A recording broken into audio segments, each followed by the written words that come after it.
സാന്നിധ്യം അറിയിക്കുക, ആശ്വസിപ്പിക്കുക എന്നുള്ളത് നാടിൻ്റെ സംസ്കാരമാണെന്ന് പറയുന്ന ആളുകൾ ഇന്നലെ സാന്നിധ്യം അറിയിക്കാനും ആശ്വസിപ്പിക്കാനും വേണ്ടി എന്താ ഈ മൃതദേഹങ്ങൾ പട്ടടയിൽ വെക്കുമ്പോൾ അവരുടെ ചടങ്ങുകൾ നടക്കുമ്പോൾ അവിടെ പോകാതിരുന്നത്? ഈ ഞങ്ങളും നിങ്ങളും എന്നുള്ള പ്രയോഗം തന്നെ കേരളം ഇന്ത്യയുടെ ഭാഗമല്ല എന്നുള്ള ഒരു ധാരണ വരുത്താൻ വേണ്ടിയിട്ടുള്ള പിണറായി വിജയന്റെ ബോധപൂർവമായിട്ടുള്ള ശ്രമത്തിന്റെ ഭാഗമല്ലേ എന്ന് എനിക്ക് സംശയമുണ്ട്. അവർ നെടുമ്പാശ്ശേരി വിമാനത്താവളത്ത് പോയി കാത്തുനിന്നു. ഞാൻ ചോദിക്കട്ടെ, ഇത് KSRTC സ്റ്റാൻഡല്ലോ, അവിടെ ചെന്നിട്ട് ബസ് വരുമ്പോൾ കയറിപ്പോയി. വിദേശകാര്യ മന്ത്രാലയം നടത്തിക്കൊണ്ടിരിക്കുമ്പോൾ അതിന് തടസ്സം സൃഷ്ടിക്കാൻ വേണ്ടിയിട്ടുള്ള ശ്രമങ്ങളെല്ലാം ഉണ്ടാവും. പിന്നെ മുഖ്യമന്ത്രി പറയുന്നത് പോലെ ഞങ്ങളെല്ലാം ചെയ്തു, നിങ്ങൾ എന്തിനു പോകുന്നു എന്ന് ചിലർ ചോദിച്ചു. ആരായി ചോദിച്ചത് എനിക്കറിയില്ല. ഈ ഞങ്ങളും നിങ്ങളും എന്നുള്ള ഭാഷ അത് പിണറായി വിജയന്റെ ഭാഷയാണ്, കേന്ദ്ര സർക്കാരിന്റെ ഭാഷയല്ല. കേന്ദ്ര സർക്കാർ ഇന്ത്യ എന്ന് പറഞ്ഞാൽ കേരളം ഉൾപ്പെടെയുള്ളതാണ് ഇന്ത്യ. അതുകൊണ്ട് കേരളം എന്ന് പറഞ്ഞാൽ നിങ്ങളും, ഇന്ത്യ എന്ന് പറഞ്ഞാൽ ഞങ്ങളും എന്ന് കേന്ദ്ര സർക്കാർ ഒരു കാലത്തും നിലപാടെടുത്തിട്ടില്ല. അതുകൊണ്ടാണ് ഇന്നലെ 45 പേരുടെ മൃതദേഹങ്ങൾ കൊണ്ടുവന്നപ്പോ 31 പേരുടെ മൃതദേഹങ്ങൾ കൊച്ചിയിൽ വിമാനത്താവളത്തിൽ ഇറക്കി. ബാക്കിയുള്ള മൃതദേഹങ്ങളുമായിട്ട് ആ വിമാനം ഡൽഹിയിലേക്ക് പോയപ്പോൾ കുവൈറ്റിൽ നിന്ന് വിദേശകാര്യ സഹമന്ത്രി ആ വിമാനത്തിൽ തന്നെ യാത്ര ചെയ്തു വന്നു, കൊച്ചിയിൽ ഇറങ്ങി, എല്ലാ പരിപാടികളിലും പങ്കെടുത്തു. അതിനുശേഷം അദ്ദേഹം വീണ്ടും ഡൽഹിയിലേക്കുള്ള യാത്രയിൽ പോയി. അതുകൊണ്ട് ഈ ഞങ്ങളും നിങ്ങളും എന്നുള്ള പ്രയോഗം തന്നെ കേരളം ഇന്ത്യയുടെ ഭാഗമല്ല എന്നുള്ള ഒരു ധാരണ വരുത്താൻ വേണ്ടിയിട്ടുള്ള പിണറായി വിജയന്റെ ബോധപൂർവമായിട്ടുള്ള ശ്രമത്തിന്റെ ഭാഗമല്ലേ എന്ന് എനിക്ക് സംശയമുണ്ട്. കേന്ദ്ര സർക്കാരിന് ഞങ്ങളും നിങ്ങളും എന്നുള്ള വേർതിരിവില്ല. കേരളത്തിൽ ഇരുന്നിട്ട് ഈ ഞങ്ങളും നിങ്ങളും എന്നുള്ള വേർതിരിവ് ഉണ്ടാക്കാൻ ശ്രമിച്ചാൽ അത് കേരളത്തിൽ വിലപ്പോവില്ല എന്ന് ഈ തെരഞ്ഞെടുപ്പ് ഫലം വന്ന് ഒരാഴ്ചക്കകമെങ്കിലും പിണറായി വിജയൻ ഓർമ്മയുണ്ടാവേണ്ടതായിരുന്നു. അതുണ്ടാകാതെ സാന്നിധ്യം അറിയിക്കുക, ആശ്വസിപ്പിക്കുക എന്നുള്ളത് നാടിന്റെ സംസ്കാരമാണെന്ന് പറയുന്ന ആളുകൾ ഇന്നലെ സാന്നിധ്യം അറിയിക്കാനും ആശ്വസിപ്പിക്കാനും വേണ്ടി എന്താ ഈ മൃതദേഹങ്ങൾ പട്ടടയിൽ വെക്കുമ്പോൾ അവരുടെ ചടങ്ങുകൾ നടക്കുമ്പോൾ അവിടെ പോകാതിരുന്നത്? സാന്നിധ്യം അറിയിക്കാനും ആശ്വസിപ്പിക്കാനും വേണ്ടി പോകേണ്ടിയിരുന്നത് കുവൈറ്റിലല്ല, ഈ നാട്ടിലെ അവരുടെ ബന്ധുക്കളുടെ കൂടെയാണ്, അവരുടെ കുടുംബാംഗങ്ങളോടൊപ്പമാണ്, അവരുടെ സുഹൃത്തുക്കളുടെ, നാട്ടുകാരുടെ, അവരെയാണ് സാന്നിധ്യം അറിയിപ്പിക്കാനും ആശ്വസിപ്പിക്കാനും പോകേണ്ടിയിരുന്നത്. അപ്പൊ ഈ തരത്തിൽ കേന്ദ്ര സർക്കാരിന്റെ ഭാഗത്ത് നിന്ന് ഈ മന്ത്രി അവിടെ പോയി എന്ത് ചെയ്യും? കേരളത്തിന്റെ മന്ത്രി പോകുന്നു, 7-8 സംസ്ഥാനങ്ങളിൽ നിന്ന് ആളുകൾക്ക് ജീവൻ നഷ്ടപ്പെട്ടിട്ടുണ്ട്. അവരെല്ലാവരും അവിടെ ചെന്ന് കഴിഞ്ഞാൽ സ്വാഭാവികമായും സംഭവിക്കുക എന്താ? എംബസിയിലെ ഉദ്യോഗസ്ഥന്മാർ ഈ വരുന്ന മന്ത്രിമാരുടെ സുഖസൗകര്യങ്ങളും മന്ത്രിമാരുടെ യാത്രയും ഇതൊക്കെ നോക്കുക എന്നല്ലാതെ എംബസിയിലെ ഉദ്യോഗസ്ഥന്മാർക്ക് വേറെ ഒന്നിനും സമയമുണ്ടാവില്ല. അതുകൊണ്ട് കുറച്ചെങ്കിലും വിവേകം കാണിച്ച് കാര്യങ്ങൾ ഭംഗിയായിട്ട് സുഗമമായിട്ട് ഏറ്റവും വേഗതയിൽ നടത്താൻ വേണ്ടിയിട്ടുള്ള ശ്രമങ്ങൾ വിദേശകാര്യ മന്ത്രാലയം നടത്തിക്കൊണ്ടിരിക്കുമ്പോൾ അതിന് തടസ്സം സൃഷ്ടിക്കാൻ വേണ്ടിയിട്ടുള്ള ശ്രമങ്ങളെല്ലാം ഉണ്ടാവുന്നുണ്ട്. ഞാനൊരു കാര്യം ചോദിക്കട്ടെ, ഇവിടുന്ന് സംസ്ഥാന മന്ത്രി അയക്കുന്നു. കേരളത്തിലെ പല MP-മാരും അവരവരുടെ മണ്ഡലങ്ങളിലുള്ള ആൾക്കാരാണ് മരിച്ചിട്ടുള്ളത്. അവർ പറയുന്നിരിക്കട്ടെ, ഞങ്ങൾക്കും കൂടി ഒന്ന് പോകണം. നാളെ വർക്കലയിലെ MLA-യും അരുവിക്കരയിലെ MLA-യും ഒക്കെ പറഞ്ഞു വന്നിരിക്കട്ടെ, ഞങ്ങളും കൂടി പോകണം, ഞങ്ങൾക്കും കൂടി പോകണം. ഇതെവിടെ അവസാനിക്കുക? കേന്ദ്ര സർക്കാരിന്റെ ചുമതലയിൽപ്പെടുന്ന ഇന്ത്യക്ക് പുറത്തുള്ള വിഷയങ്ങൾ അത് കേന്ദ്ര സർക്കാരിന്റെ ചുമതലയിൽപ്പെടുന്നതാണ് എന്നുള്ളത് ഭരണഘടനാപരമായിട്ടുള്ള കർത്തവ്യമാണ്. ആ ഭരണഘടനാപരമായിട്ടുള്ള കർത്തവ്യം നിർവഹിക്കുന്നതിൽ കേന്ദ്ര സർക്കാരിന്റെ ഭാഗത്ത് നിന്ന്, വിദേശകാര്യ വകുപ്പിന്റെ ഭാഗത്ത് നിന്ന് എന്തെങ്കിലും വീഴ്ചയുണ്ടായിട്ടുണ്ടെങ്കിൽ സംസ്ഥാന സർക്കാർ ചൂണ്ടിക്കാണിച്ചാൽ വാദത്തിന് വേണ്ടിയെങ്കിലും അത് സമ്മതിക്കാം. ഇവിടെ ദുരന്തം നടന്ന് ഒരൊറ്റ ദിവസമേ എടുത്തുള്ളൂ.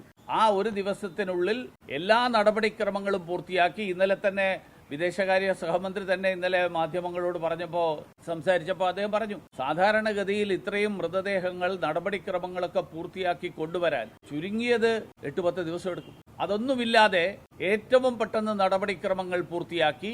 കുവൈറ്റ് അധികാരികൾ കാണിച്ച വളരെ സഹകരണാത്മകമായിട്ടുള്ള സമീപനം, ആ സമീപനത്തിന്റെ ഫലമായിട്ട് ഇതെല്ലാം ഭംഗിയായിട്ട് നടക്കുമ്പോൾ അതിനിടയിൽ ഇടങ്കോലിടാനും അതിനിടയിൽ തടസ്സം സൃഷ്ടിക്കാനും വേണ്ടിയിട്ട് ഒരു മന്ത്രിയെ പറഞ്ഞേക്കുക, അത് നടക്കാതിരിക്കുമ്പോൾ അതിന്റെ പേരിൽ കേന്ദ്ര സർക്കാരിനെ എതിരായിട്ട് വിമർശനം ഉന്നയിക്കുക. ദുരന്തത്തിലെങ്കിലും രാഷ്ട്രീയം മാറ്റിവെക്കാനുള്ള വിവേകം ബഹുമാന്യനായിട്ടുള്ള കേരളത്തിന്റെ മുഖ്യമന്ത്രി കാണിക്കണമെന്നാണ് എനിക്ക് അദ്ദേഹത്തോട് അഭ്യർത്ഥിക്കാൻ. അതിനേക്കാൾ വലിയ തമാശ നമ്മുടെ പ്രതിപക്ഷ നേതാവിന്റെയാണ്. പ്രതിപക്ഷ നേതാവ് ഇതൊന്നും മനസ്സിലാക്കിയിട്ടുണ്ടോ ഇല്ലയോ എന്ന് എനിക്കറിയില്ല. അതേ ഉടനെ പ്രസ്താവനയുമായിട്ട് വന്നു. വീണാ വിജയന്റെ നാടകത്തിന് പശ്ചാത്തലം ഒരുക്കുകയാണ് നമ്മുടെ പ്രതിപക്ഷ നേതാവ്. അദ്ദേഹം ഏറ്റവും ചുരുങ്ങിയത് നമ്മുടെ ശശി തരൂരിനോട് വിളിച്ച് ചോദിച്ചിരുന്നുവെങ്കിൽ ശശി തരൂർ പറഞ്ഞു കൊടുത്തേനെ. കാരണം ശശി തരൂർ വിദേശകാര്യ വകുപ്പിൽ ഇരുന്ന മന്ത്രിയാണ്. എന്താണ് കഴിഞ്ഞ കാലങ്ങളിലൊക്കെ പാലിച്ചിട്ടുള്ള കീഴ്വഴക്കം, എന്താണ് ഈ തരം കാര്യങ്ങളിൽ ഒരു നടപടിക്രമം എന്നുള്ള നിലയിൽ ഇത്രയും കാലം അനുവർത്തിച്ചിട്ടുള്ള സമീപനം, ഇതൊന്നുമില്ലാതെ ഉടനെ ഇന്ത്യ സഖ്യത്തിന്റെ രാഷ്ട്രീയ ധാരണ ഈ വിഷയത്തിൽ കൊണ്ടുവരാൻ വേണ്ടിയിട്ടുള്ള ശ്രമം പ്രതിപക്ഷ നേതാവ് നടത്തരുതായിരുന്നു. നമ്മുടെ ഈ മന്ത്രി സത്യത്തിൽ ചെയ്യേണ്ടത് നമ്മുടെ മെഡിക്കൽ കോളേജ് നേരെയാക്കുക, നമ്മുടെ ആശുപത്രികളിൽ മരുന്നുണ്ട് എന്ന് ഉറപ്പുവരുത്തുക, അവിടെ വരുന്ന ആളുകളെ സെക്യൂരിറ്റിക്കാരനെ അടക്കം ഗുണ്ടകൾ തല്ലിച്ചതക്കുന്ന സാഹചര്യം ഒഴിവാക്കുക. മെഡിക്കൽ കോളേജിൽ എത്ര ദിവസം എത്ര കാലങ്ങളായി എത്ര സംഭവങ്ങളാണ് നടന്നിട്ടുള്ളത്. വരുന്ന രോഗികൾ അടികൊള്ളുമോ എന്നുള്ള പേടിച്ചിട്ട് പോകേണ്ടി വരുന്ന ഒരു സാഹചര്യമാണ്. സെക്യൂരിറ്റിക്കാരനെ അടക്കം ഗുണ്ടകൾ മർദ്ദിക്കുന്ന സാഹചര്യമാണ്. ഇതൊക്കെ നേരെയാക്കാൻ കഴിവില്ലാത്ത ഒരു മന്ത്രി വിദേശ രാജ്യത്ത് പോയിട്ട് അവിടുത്തെ രക്ഷാപ്രവർത്തനത്തിൽ പങ്കാളിയാകണം എന്ന് പറയുമ്പോൾ അത് മനസ്സിലാക്കാൻ കഴിയാത്ത കാര്യമാണ്. പിന്നെന്താ എല്ലാ മാധ്യമങ്ങളും റിപ്പോർട്ട് ചെയ്ത് അവർ നെടുമ്പാശ്ശേരി വിമാനത്താവളത്ത് പോയി കാത്തുനിന്നു. ഞാൻ ചോദിക്കട്ടെ, ഇത് KSRTC സ്റ്റാൻഡല്ലോ, അവിടെ ചെന്നിട്ട് ബസ് വരുമ്പോൾ കയറി പോകാൻ പൊളിറ്റിക്കൽ ക്ലിയറൻസ് വേണം എന്നുള്ളത് മന്ത്രിമാർക്ക് അറിയേണ്ടതാണ്. ആ പൊളിറ്റിക്കൽ ക്ലിയറൻസ് കിട്ടുന്നതിന് മുമ്പേ പെട്ടിയെടുത്തിട്ട് വിമാനത്താവളത്ത് പോയി കാത്തിരിക്കാൻ ആരെങ്കിലും പറഞ്ഞു? KSRTC സ്റ്റാൻഡിൽ കയറി പോകുന്ന ലാഘവത്തോടുകൂടി ഒരു സംസ്ഥാന സർക്കാരിന്റെ മന്ത്രി വിദേശ രാജ്യത്തേക്ക് പോകാൻ നേരെ പെട്ടിയെടുത്തിട്ട് നെടുമ്പാശ്ശേരി പോയി കാത്തിരുന്നു എന്ന് പറയുന്നത് ഇത്തരത്തിലുള്ള നാടകങ്ങൾ ഇനിയെങ്കിലും അവസാനിപ്പിക്കണം എന്നാണ് എനിക്ക് പറയാനുള്ളത്. ഈ വിവരക്കേടിന് നരേന്ദ്രമോദിയെ പഴിച്ചിട്ട് കാര്യമില്ല, പകരം കാര്യങ്ങൾ സ്വയം മനസ്സിലാക്കുകയാണ് വേണ്ടത്. പിന്നെ ഇങ്ങനെയുള്ള വിമർശനമൊക്കെ ഉന്നയിക്കുന്നത് രാഷ്ട്രീയമായിട്ട് BJPക്ക് ഗുണമാണ്. കാരണം ജനങ്ങൾ ഇതൊക്കെ തിരിച്ചറിയുന്നു എന്നുള്ളതാണ് ഈ കഴിഞ്ഞ തെരഞ്ഞെടുപ്പ് വളരെ വ്യക്തമായിട്ട് ചൂണ്ടിക്കാണിച്ചത്. കാരണം അവരൊരു സീറ്റിൽ ജയിച്ചു, ഞങ്ങൾ ഒരു സീറ്റിൽ ജയിച്ചു. അവർ 19 നിയമസഭാ മണ്ഡലങ്ങളിൽ മുന്നിലെത്തി, ഞങ്ങൾ 11 മണ്ഡലങ്ങളിൽ മുന്നിൽ. ജനങ്ങൾ കാര്യങ്ങൾ തിരിച്ചറിയുന്നു. അതാണ് അവരുടെ ഉദ്ദേശമെങ്കിൽ ഞാൻ സ്വാഗതം. പക്ഷേ ജനങ്ങൾക്ക് ഈ തരത്തിലുള്ള കാര്യങ്ങളെക്കുറിച്ച് വ്യക്തതയുണ്ട്. ആ വ്യക്തത പിണറായി വിജയനും കൂട്ടുകാർക്കും കൂടി ഉണ്ടാകണം എന്നാണ് എനിക്ക് ഈ ഘട്ടത്തിൽ പറയാനുള്ളത്. കാരണം ഈ ഘട്ടത്തിൽ ഇതുപോലെയുള്ള ഈ മന്ത്രി അവിടെ പോയിട്ട് എന്ത് ചെയ്യുന്നതാണ് ഉദ്ദേശിച്ചത്? ഏത് കാര്യം ഏകോപിപ്പിക്കാൻ? എവിടെ എന്ത് ഏകോപിപ്പിക്കാനാ പോകുന്നത്? ഞാൻ ചോദിക്കട്ടെ, അല്ലല്ല, മന്ത്രിയല്ല ഏകോപിപ്പിക്കുന്നത്, വിദേശകാര്യ വകുപ്പിലെ ഉദ്യോഗസ്ഥന്മാരാണത് ചെയ്യുന്നത്. ആ ഉദ്യോഗസ്ഥന്മാരുടെ മേൽനോട്ട ചുമതല വിദേശകാര്യ മന്ത്രിക്കാണ്. കേരളത്തിന്റെ ആരോഗ്യമന്ത്രി പോയിട്ട് എംബസിയിലെ ഉദ്യോഗസ്ഥന്മാര് 2 പേര് കാറിൽ അകമ്പടി സേവിക്കുക എന്നുള്ളതല്ലാതെ ഈ ആരോഗ്യമന്ത്രിക്ക് അവിടെ പോയിട്ട് ഒന്നും ചെയ്യാനില്ല. ഏതെങ്കിലും വിഷയത്തിൽ യോജിച്ച് ചെയ്തില്ല എന്നുള്ള ഒരു പരാതി ഉണ്ടെങ്കിൽ പറയട്ടെ. ഈ 24 പേരുടെ മേൽവിലാസം കണ്ടെത്തിയത് ഇവിടുന്ന് മന്ത്രി പോയിട്ടല്ലല്ലോ. അതാണ് ഞാൻ പറഞ്ഞത്. ഇതുപോലെ വിദേശകാര്യ വകുപ്പുമായിട്ട് ബന്ധപ്പെട്ട വിഷയത്തിൽ നാളെ MP-ക്കും പറയാലോ. ഇതേപോലെ ഒരു MP പറയുന്നു എന്നിരിക്കട്ടെ, എന്റെ നിയോജക മണ്ഡലത്തിലെ 2 ആളുകളുണ്ട്, ഞാനും കൂടി പോകണം ആശ്വസിപ്പിക്കാൻ. മുഖ്യമന്ത്രി മുഖ്യമന്ത്രി അത്രേ പറഞ്ഞുള്ളൂ. മുഖ്യമന്ത്രി പറഞ്ഞത് ആശ്വസിപ്പിക്കുന്നത് നാടിന്റെ സംസ്കാരമാണെന്നാണ്. അതിനുവേണ്ടിയാണ് പോകുന്നത്. അല്ലാതെ അവിടെ ഏകോപിപ്പിക്കാനാണെന്ന് മുഖ്യമന്ത്രി ഇതുവരെ പറഞ്ഞിട്ടില്ല. ഏകോപിപ്പിക്കാൻ എങ്ങനെ സാധിക്കും? നിങ്ങൾക്ക് സാമാന്യമായിട്ട് നിങ്ങൾക്ക് അറിഞ്ഞൂടെ? അല്ല, ഞാൻ ചോദിക്കട്ടെ, ഒരു വിദേശ രാജ്യത്ത് പോയിട്ട് ഒരു സംസ്ഥാനത്തെ മന്ത്രി പോയിട്ട് ആരുടെ ഏകോപനം, എന്ത് ഏകോപനം നടത്തുന്ന കാര്യം പറയുന്നു? കഴിവില്ല എന്ന് ഞാൻ പറഞ്ഞില്ല. കഴിവിന്റെ കാര്യം മെഡിക്കൽ കോളേജിൽ കാണുന്നുണ്ടല്ലോ. ഒന്നും ചെയ്യാനില്ലാത്തതുകൊണ്ടല്ല, അവിടെ ചെയ്യേണ്ട കാര്യമില്ലാത്തതുകൊണ്ട്. അതെനിക്കറിയില്ല. പക്ഷെ എനിക്ക് മനസ്സിലാവുന്നത് കഴിഞ്ഞ കാലങ്ങളിലൊക്കെ വിദേശ രാജ്യങ്ങളിൽ ഇതുപോലെയുള്ള സംഭവങ്ങൾ നടക്കുമ്പോൾ അത് നോക്കാനുള്ള ചുമതലയാണ് വിദേശത്തെ ഇന്ത്യൻ എംബസി. ആ എംബസിയുടെ ഉദ്യോഗസ്ഥന്മാർക്ക് കുറച്ചുകൂടി ഈ കാര്യത്തിൽ ഗൗരവം, ഈ കാര്യത്തിലുള്ള സർക്കാരിന്റെയും ജനങ്ങളുടെയും താല്പര്യം അത് ബോധ്യമാകാനും വിദേശ സർക്കാരുകളുടെ പ്രതിനിധികളുമായിട്ട് കൂടിക്കാഴ്ച നടത്തണമെങ്കിൽ ഇന്ത്യൻ മന്ത്രിക്കേ സാധിക്കുള്ളൂ. സംസ്ഥാനത്തെ മന്ത്രിക്ക് അവിടെ പോയിട്ട് അവിടുത്തെ വിദേശകാര്യ മന്ത്രിയുമായിട്ട് കൂടിക്കാഴ്ച നടത്താനുള്ള അവസരം ഉണ്ടാവണമെന്നില്ല. പിന്നെ എന്ത് ഏകോപനം നടത്തുക? അതായത് കേരളത്തിന്റെ ഉൾപ്പെടെയുള്ള കാര്യങ്ങൾ കേന്ദ്ര സർക്കാർ, എല്ലാ സംസ്ഥാനങ്ങളുടെയും കാര്യങ്ങൾ കേന്ദ്ര സർക്കാർ ഭംഗിയായി നിർവഹിക്കുന്നതാണ് ഫെഡറലിസം. ഈ ഫെഡറലിസത്തിനെതിരാണ് പിണറായി വിജയന്റെ പ്രസ്താവന. അല്ലെ, നാളെ ഒരു ജില്ലാ പഞ്ചായത്ത് പ്രസിഡന്റ് പറയുന്നിരിക്കട്ടെ, എനിക്ക് പോകണം, എന്താ കുഴപ്പം?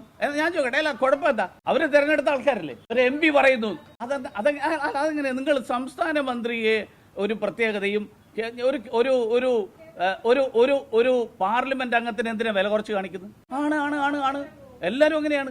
പക്ഷേ ഓരോരുത്തർക്ക് അവർ ചെയ്യേണ്ട ചുമതലകൾ എന്താണെന്ന് ഭരണഘടനയിൽ നിർവചിക്കപ്പെട്ടിട്ടുണ്ട്. സംസ്ഥാനത്തിന്റെ മന്ത്രി സംസ്ഥാനത്തിന്റെ മന്ത്രിയുടെ ചുമതല എടുക്കുക, കേന്ദ്രമന്ത്രിയുടെ ചുമതല നിർവഹിക്കുക. കൈരളിയുടെ വാദം എനിക്ക് മനസ്സിലാവും. അത് ആ വാദം നിങ്ങൾ ഉന്നയിക്കേണ്ടത് നിങ്ങളുടെ ആവശ്യമാണ്. പക്ഷേ ആ വാദം അധികം ആളുകൾക്ക് ബോധ്യമാവുന്നില്ല. ദയവ് ചെയ്ത് സുരേഷ് ഗോപി ആവശ്യമില്ലാതെ വലിച്ചിഴക്കരുത് ഇതുപോലത്തെ കാര്യങ്ങൾ.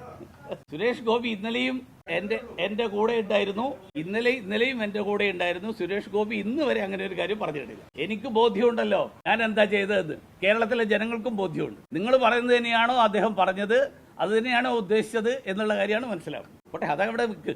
ഇപ്പോഴത്തെ കാര്യം അതല്ലല്ലോ, ഞാൻ ചെയ്തതിനെ കുറിച്ചല്ല. ഇപ്പോൾ ഈ ദുരന്ത മുഖത്ത് രാഷ്ട്രീയ നിലപാടുണ്ടാക്കാനും രാഷ്ട്രീയത്തിന്റെ പേരിൽ കേന്ദ്ര സർക്കാരിനെ അധിക്ഷേപിക്കുന്ന സമീപനം ശരിയല്ല എന്നുള്ള കാര്യത്തിൽ ഞാൻ ഉറച്ചു നിൽക്കുന്നു. അത് കേരളത്തിലെ ജനങ്ങൾക്ക് ബോധ്യപ്പെട്ടിട്ടുണ്ട്. ഇനിയും പിണറായി വിജയൻ ഇത് തന്നെ തുടരുന്നുണ്ടെങ്കിൽ അദ്ദേഹത്തിന്റെ രാഷ്ട്രീയം അദ്ദേഹത്തെ മുന്നോട്ട് നയിക്കട്ടെ.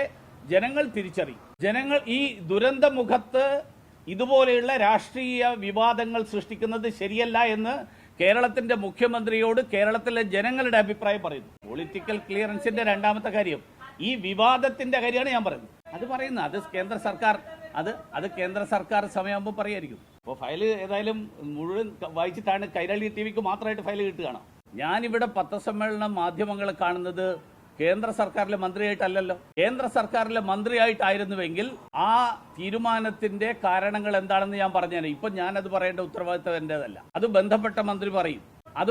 അതുകൊണ്ട് ഇതിൽ രാഷ്ട്രീയ വിവാദമുണ്ടാക്കാൻ ശ്രമിക്കുന്ന ഈ ഇന്ത്യ സഖ്യത്തിന്റെ താല്പര്യങ്ങളെ തുറന്നു കാണിക്കേണ്ടത് BJPയുടെ നേതാവ് എന്നുള്ള നിലയിൽ എന്റെ ഉത്തരവാദിത്തമാണെന്ന് ഞാൻ കരുതുന്നത് കൊണ്ടാണ് ഞാൻ ഇക്കാര്യം പറയുന്നത്. ഇപ്പോഴെങ്കിലും രാഷ്ട്രീയം പറയരുത് എന്ന് പറയാൻ.